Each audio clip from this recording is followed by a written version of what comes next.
கரூர் துயர சம்பவம் காங்கிரஸ் கட்சியில் பெரும் கலைபரத்தை ஏற்படுத்தி இருக்கிறது.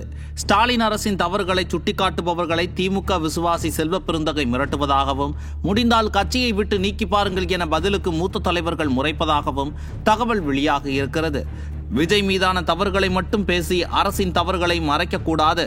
நேர்மையாக நியாயம் எதுவோ அதை பேச வேண்டும். அரசின் தவறுகளையும் கட்டாயம் சுட்டிக்காட்ட வேண்டும் என்பதே காங்கிரஸில் இருக்கும் மூத்த தலைவர்களின் எதிர்பார்ப்பாக இருக்கிறது. கரூர் சம்பவம் நடந்தது முதல் நடிகர் விஜய் மீதான குற்றச்சாட்டுகளை வீடியோ ஆதாரத்துடன் பேசும் திமுகவினர், மாவட்ட நிர்வாகமும் காவல்துறையும் என்ன செய்து கொண்டிருந்தது என கேட்டால் மட்டும் ஒரு நபர் ஆணையம் விசாரிக்கிறது என சாக்குப்போக்கு சொல்கிறார்கள். இந்த ஒரு நபர் ஆணையம் ஐவாஷ் என எதிர்க்கட்சி தலைவர் கடுமையாக சாடியிருந்தார்.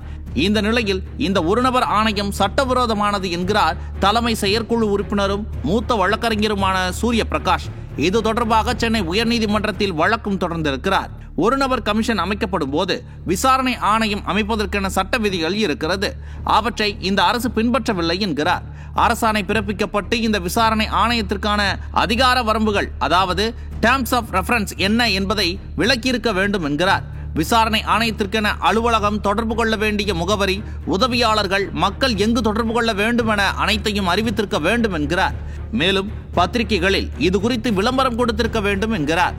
இப்படி எந்தவித அடிப்படையான விதிகளையும் பின்பற்றாமல் ஸ்டாலின் அமைத்திருக்கும் இந்த விசாரணை ஆணையம் சட்டவிரோதமானது என்றும், இது விந்தையிலும் விந்தையாக இருப்பதாக சொல்கிறார் காங்கிரஸ் தலைமை செயற்குழு உறுப்பினர் சூரிய பிரகாஷ்.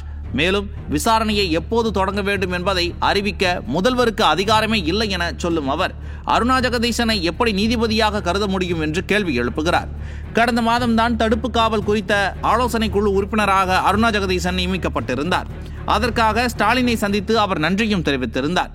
மக்கள் வரிப்பணத்தில் இருந்து அவருக்கு சலுகைகள் கொடுக்கப்படுகிறது. அதனால் அவரையும் ஒரு அரசு ஊழியராகத்தானே கருத முடியும் என்பதே சூரிய பிரகாஷின் கருத்தாக இருக்கிறது.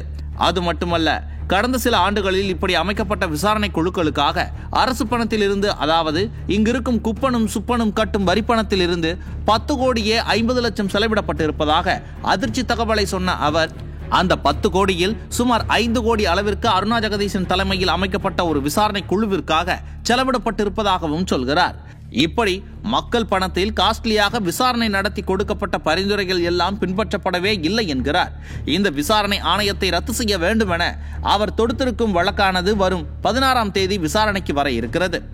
ஏற்கனவே காங்கிரசின் மிக மூத்த தலைவர் ப. சிதம்பரம் கரூர் விவகாரத்தில் அரசின் மீதும் தவறு இருக்கிறது என மறைமுகமாக சொல்லியிருந்த நிலையில் இந்த வழக்கு பதிவு காங்கிரசில் திமுகவிற்கு எதிராக பெரும் பிளவு இருப்பதை உறுதிப்படுத்தி இருக்கிறது. 5 கட்சி மாறி 6வதாக காங்கிரசில் ஐக்கியமான திமுக விசுவாசி செல்வ பெருந்தகை எப்படியாவது திமுக கூட்டணியை காப்பாற்ற வேண்டும் என போராடுகிறார். ஆனால் காங்கிரசோ மேலும் மேலும் அவப்பெயரை சுமக்க மனமின்றி திமுகவிற்கு பாடம் கற்பிக்க தயாராகி இருக்கிறது. ஆக மொத்தம் தேர்தல் நெருங்க நெருங்க தோல்வியை நெருங்கி கொண்டிருக்கிறார் ஸ்டாலின்.